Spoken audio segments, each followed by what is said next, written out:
నమస్కారం. నేను ఇందాకే ఒక మాట అన్నా మా సిపి గారు వాళ్ళతో కూర్చొని.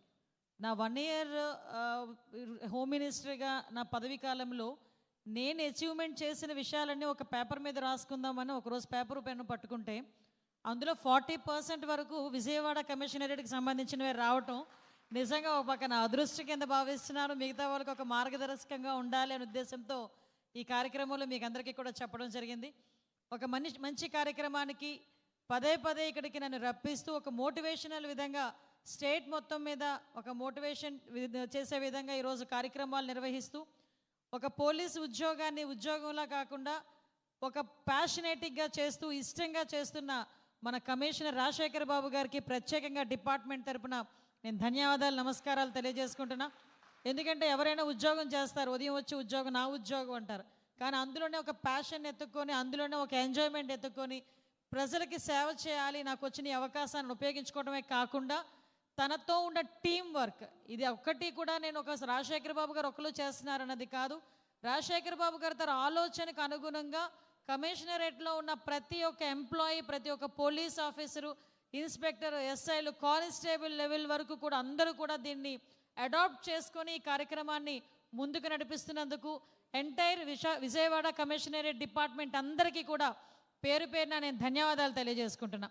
అదేవిధంగా ఈరోజు ఈ సురక్ష యాప్ ఈ కార్యక్రమం దగ్గర నుంచి అన్ని కార్యక్రమాలకి కూడా నేను ఒకసారి మా అన్నలందరితో కూడా మాట్లాడినప్పుడు ఒకటి అన్నారు, విజయవాడ ప్రజలకి సామాజిక స్పృహ ఎక్కువ అన్నారు. అట్ ద సేమ్ టైం విజయవాడలో మీరందరూ ఎన్నుకున్న నాయకులకి కూడా సేవా తత్పరత చాలా ఎక్కువ అని చెప్పడానికి ఈ కార్యక్రమాలు కూడా ఒక ఉదాహరణగా మనం చెప్పుకోవచ్చు.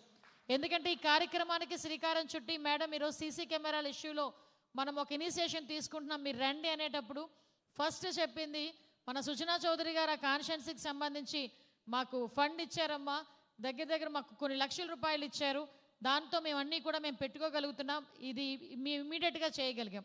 అట్ ద సేమ్ టైం మొన్న రీసెంట్గా మన జగ్గైపేట కాన్స్టిట్యున్సీలో ప్రతి ఒక్క విలేజ్లోని కూడా సీసీ కెమెరాలు పెట్టి నియోజకవర్గంలో సీసీ కెమెరా లేని గ్రామం అనేది ఏదైనా ఉందంటే దేశంలో జగ్గైపేట కాన్స్టిట్యున్సీ మనం చెప్పుకునే విధంగా రీసెంట్గా చేయడం జరిగింది.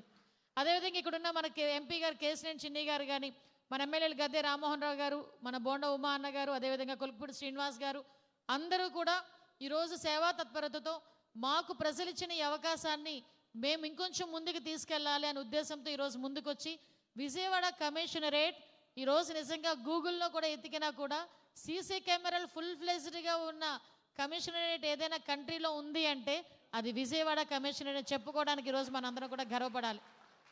దీనికి ప్రత్యేకంగా సహకరించిన మా ఎమ్మెల్యేలందరికీ కూడా పేరు పేరున నేను ధన్యవాదాలు తెలియజేసుకుంటున్నా. ప్రత్యేకంగా సుజనా చౌదరి గారికి ఎంతోమంది పొలిటీషియన్స్కి రాజకీయాల్లో ఓనమాలు దిద్దించిన వ్యక్తి, అందులో నేను ఒక దానిని చెప్పుకోవడానికి ఈ వేదిక సాక్షిగా నేను చెప్తున్నా, దానికి కూడా నేను గర్వపడుతూ కృతజ్ఞతలు తెలియజేసుకుంటున్నా.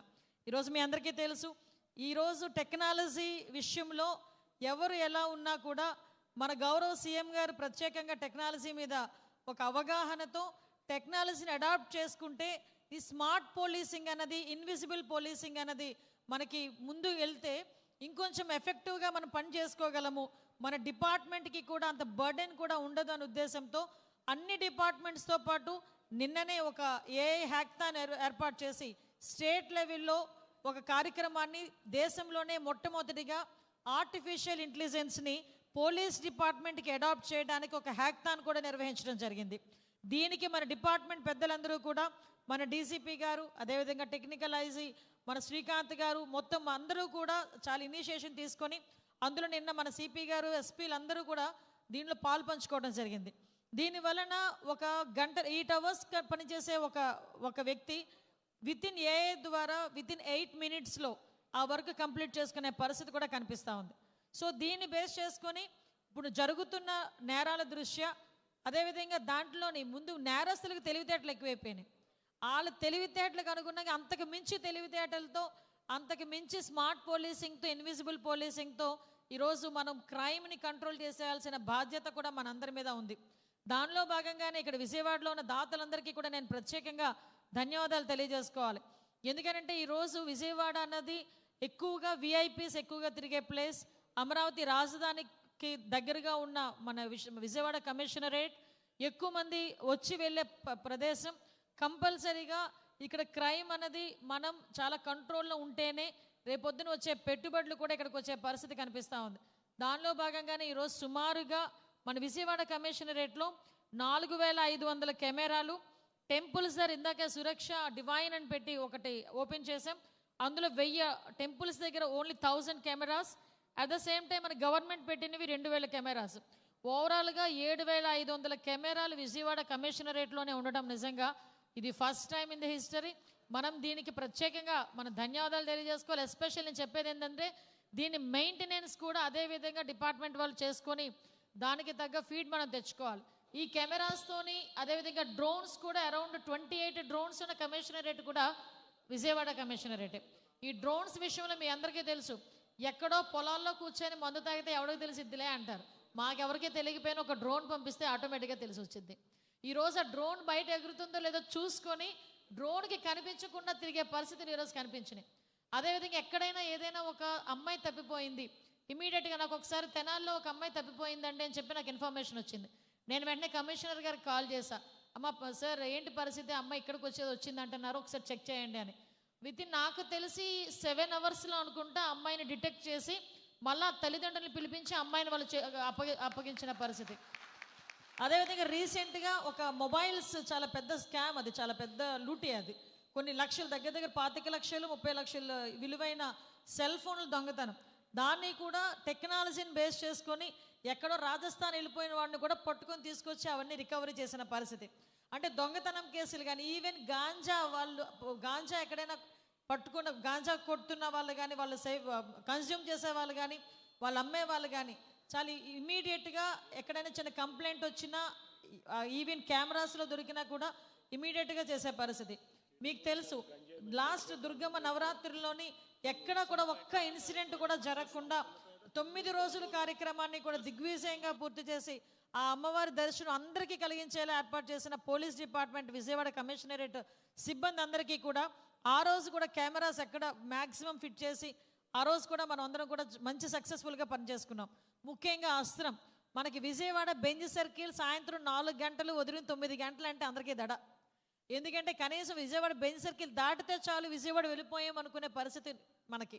అటువంటిది ఈరోజు ఇందాకే నేను కమిషనర్ గారు ద్వారా విన్నాను, ప్లస్ నేను కూడా చూసా. మ్యాక్సిమం ఎక్కువసేపు ట్రాఫిక్ జామ్ ఉండే పరిస్థితులు కానీ, ప్రజలు ఇబ్బందులు పడే పరిస్థితులు కూడా లేవు. ఈరోజు అస్త్రం యాప్ ఈరోజు విజయవాడలోనే కాదు, మా వైజాగ్ సిపి గారు కూడా దీన్ని అడాప్ట్ చేసుకొని వైజాగ్ జిల్లాలో వైజాగ్ కమిషనరేట్లో కూడా ఈ అస్త్రం యాప్ని అడాప్ట్ చేసుకొని ఈరోజు ట్రాఫిక్ నియంత్రణకి ఆ యాప్ కూడా వాడుతున్నారంటే ఒకసారి మనం కూడా ఆలోచన చేసుకోవాలి. ఇందాకే సైబర్ కమాండో అని చెప్పి ఒక చిన్న కుర్రోడు మట్లో మాణిక్యంలో బయటకు వచ్చి ఆ అబ్బాయి ఈరోజు మనందరికీ కూడా ఒక సైబర్ కమాండ్ గురించి మనందరికీ కూడా అవగాహన కల్పించారు. నేను ఇందాక అడిగాను, సార్ ఇవన్నీ కూడా ప్రజలకు అందుబాటులో ఉండాలి. చంద్రబాబు నాయుడు గారు మ్యాక్సిమం అంటారు, ఒకసారి మొబైల్ మన చేతిలో ఉంటే ప్రపంచం మన చేతిలో ఉన్నట్టే అని. ప్రపంచం మన చేతిలో ఉన్నట్టే ఉండాలి, అట్ ద సేమ్ టైం మన రక్షణ కూడా ఈ మొబైల్లోనే ఉండాలి అనుకోవాలి. అందుకే ఆడవాళ్ళకి సంబంధించి మహిళలకు సంబంధించి శక్తి యాప్ని ఈరోజు ప్రవేశపెట్టి ఎక్కడైనా ఆడపిల్లలు అర్ధరాత్రులు కూడా ఏదైనా డ్యూటీ నుంచి వచ్చేటప్పుడు, ఎక్కడైనా ఇది ప్రయాణం నుంచి వచ్చేటప్పుడు ఒక్కరు వెళ్లకుండా ఈవెన్ ఆ యాప్లో ఒక చిన్న అసిస్టెంట్ మాకు కావాలి అని అడిగితే డిపార్ట్మెంట్ నుంచి ఉమెన్ పీసీ వచ్చి వాళ్ళ ఇంటి దగ్గర దేపెట్టే పరిస్థితి కూడా కనిపించే ఏర్పాట్లు కూడా చేస్తున్నాం. దీంతోనే కాదు, వాళ్ళకి ఎటువంటి కష్టం వచ్చినా కూడా ఇమ్మీడియట్గా శక్తి యాప్ ద్వారా ఒక వాట్సాప్ నెంబర్కి ఒక చిన్న మెసేజ్ పెడితే డిపార్ట్మెంట్ అలర్ట్ అయ్యే పరిస్థితి కూడా ఈరోజు కనిపిస్తూ ఉంది. దయచేసి మీ అందరికీ కోరుకునేది ఒకటే, ఈరోజు టెక్నాలజీని బేస్ చేసుకొని, ఆర్టిఫిషియల్ ఇంటెలిజెన్స్ని బేస్ చేసుకొని ఈరోజు పోలీసింగ్ అన్నది చాలా ఎఫెక్టివ్గా ముందుకెళ్తుంది. ఈరోజు విజయవాడకి సంబంధించి ఇందాక ఎంపీ గారు చెప్పినట్టుగా మనకి మోడల్ పోలీస్ స్టేషన్ ఏర్పాటు చేయడం అనేది చాలా నెససరీ. ఎందుకంటే అది ఏర్పాటు చేయడమే కాదు, పోలీస్ వెల్ఫేర్కి సంబంధించి కూడా మనందరం కూడా కార్యక్రమాలు చేసుకోవాల్సిన బాధ్యత ఉంది. మీ అందరి సపోర్ట్తో డెఫినెట్గా ఈ కార్యక్రమాలన్నీ పూర్తి చేసుకుంటామని మీ అందరికీ కూడా తెలియజేసుకుంటూ ఈరోజు ఈ సురక్ష యాప్ కానీ, సురక్ష డివైన్ కానీ, అదేవిధంగా నేను ఒకటే కోరుకుంటున్నా, ఎక్కడైతే కాలేజెస్ ఉన్నాయో కాలేజెస్ దగ్గర కూడా డెఫినెట్గా ఈ సురక్ష విద్య అని చెప్పి ఒక ఏర్పాటు చేసి మళ్ళా నేను వచ్చి అది కూడా ఓపెన్ చేయాలి ఆ యాప్ కూడా. డెఫినెట్గా దానికి కూడా శ్రీకారం చుట్టమని కమిషనర్ గారిని రిక్వెస్ట్ చేస్తూ ఈరోజు ఒకటే మీ అందరికీ కూడా విన్నపం అండి, ఈరోజు పరిస్థితులు ఎలా ఉన్నాయంటే మనం ఎంత ఏమరపాటులో ఉంటే మన మీద బురద చల్లడానికి రెడీగా ఉన్నారు. ఈరోజు అదే కాదు, ఏమరపాటులో ఉంటే మన దగ్గర నుంచి తప్పించుకొని మన చేతిలో మన డబ్బులు మన దగ్గరే ఉన్నాయి అనుకుంటాం, కానీ మనకి తెలియకుండానే అవతల వాళ్ళ అకౌంట్లోకి వెళ్ళిపోతున్నాయి. సో ఇటువంటి సిచ్యువేషన్స్లో మనం జాగ్రత్తగా ఉండడం అన్నది ఒక ఎత్తు. అట్ ద సేమ్ టైం సమాజానికి ఉపయోగపడే పనులు చేయాలి, దానికి సహకరించాలి, గవర్నమెంట్కి సహకరించాలి అన్నది కూడా మరొక ఎత్తు. కాబట్టి మీరందరూ కూడా సహకరించాలని మనస్ఫూర్తిగా కోరుకుంటూ, ఒక మంచి కార్యక్రమానికి ఈరోజు నన్ను ఇక్కడికి ఆహ్వానించి ఆ కార్యక్రమంలో పాల్పంచుకునే అవకాశం కలుగజేసినందుకు ప్రత్యేకంగా మన కమిషనర్ గారికి ధన్యవాదాలు తెలియజేసుకుంటూ, ఈ కార్యక్రమంలో పాల్పంచుకున్న ఎమ్మెల్యేలందరికీ కూడా ప్రత్యేకంగా ధన్యవాదాలు తెలియజేసుకుంటూ సెలవు తీసుకుంటున్నా. జై హింద్.